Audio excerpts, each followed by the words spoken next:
Montana rolling out the right, looking toward the end zone, throwing under pressure, throws his pass, caught by Clark. Clark got him.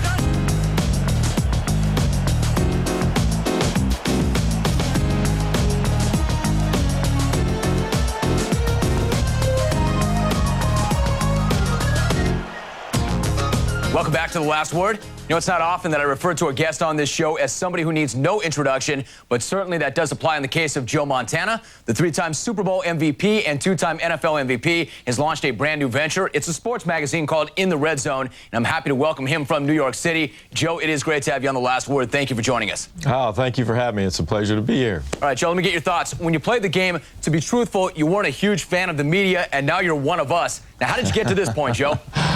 Well, you know what? I stepped away from the game, and when I did, I really got away from it. And now I was just looking for a way to kind of get back into something I've loved most of my life. I mean, I played from when I was 8 on until 31 years later, I got out of it. And now I'm looking for a way to get back close to the game. I want to try to give something back to the fans, maybe show a little different side of guys and all parts of the NFL. And along with it, mix in a little touch of men's lifestyle to go with it. Now, obviously, Joe, you missed the guys, you missed the camaraderie, you missed Sundays, you missed the competition. You knew you would miss the game. I'm curious, now that you're a few years out, do you miss it more or less than you thought you would?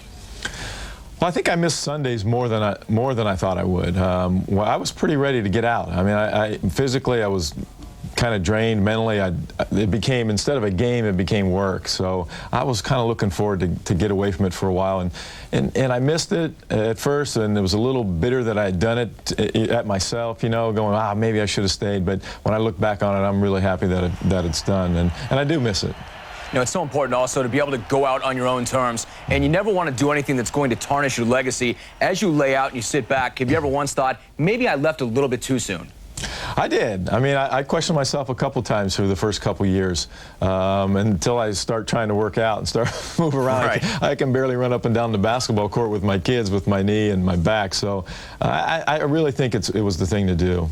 Now, Joe, back to the magazine. You've got some good topical articles in the first issue. In fact, you sit down yourself and you spoke with Bill Parcells. When you spent time with him, did you get the sense that maybe he was burned out and that maybe he was not going to return next season? Not really. I mean, one of the things that I've always enjoyed about him is his excitement for the game. He's got a pure passion. You see it on the field. It's just like with Ditka, the same thing. They let you know exactly how they feel. You can see when they're mad, when they're angry, and you know, you always know where you stand with them. And I've always had a great respect for both of them, especially Coach Parcells, and I got nothing of that. In fact, he tried to get me to come back, and you know, and I said if I felt a little bit better, I may give it a try. I said, but may have salary cap problems. You know, Joe, it's funny. It's curious because in the magazine you talk about that. I mean, you're a guy who's always had a very cerebral approach, almost taciturn. I mean, you're not a yeller, you're not a screamer, you don't get overly emotional. But you mentioned that those are two guys, Ditka and Parcells, that you would have liked to have played for. Well, definitely. I think that you look at their excitement for the game and their drive to win. They were always associated with great.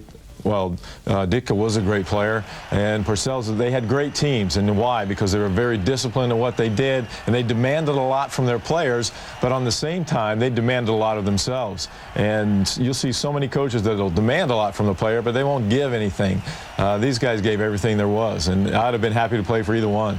Also in the magazine this month, there is a feature on Doug Flutie. That's pretty topical as well. Why don't you quickly weigh in on that issue? Doug Flutie or Rob Johnson, who do you think the Bills should start against Tennessee in their playoff game?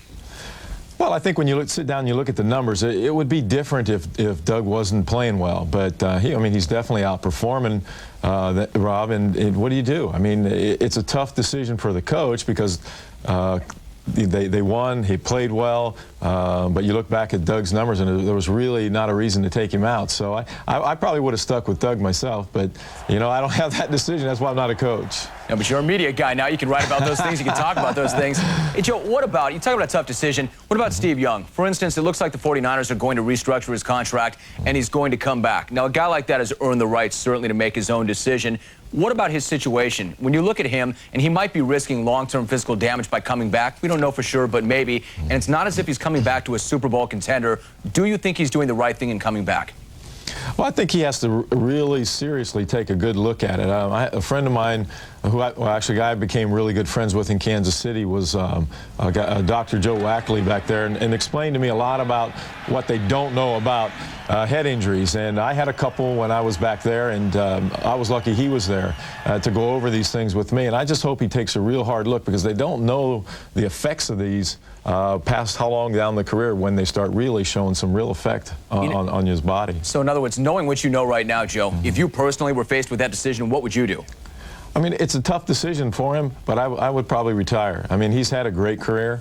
He's done almost everything that he probably wants to accomplish. I'm sure he'd, like everyone else, go back and get another Super Bowl ring. But he's had a. I mean, if it was his 4th or 5th year, then you could understand it. But he's, what is it, 15 or 16 now for him? So I would take a real hard look and getting out. Yeah, in other words, he's got nothing left to prove. I agree with you. And Joe, listen, it's great to have you on the program. When we come back, I want to talk to you about some of the Super Bowls that you won, and we'll talk more about your new magazine. It's called In the Red Zone. We'll have more with Joe Montana when the last word returns right after this.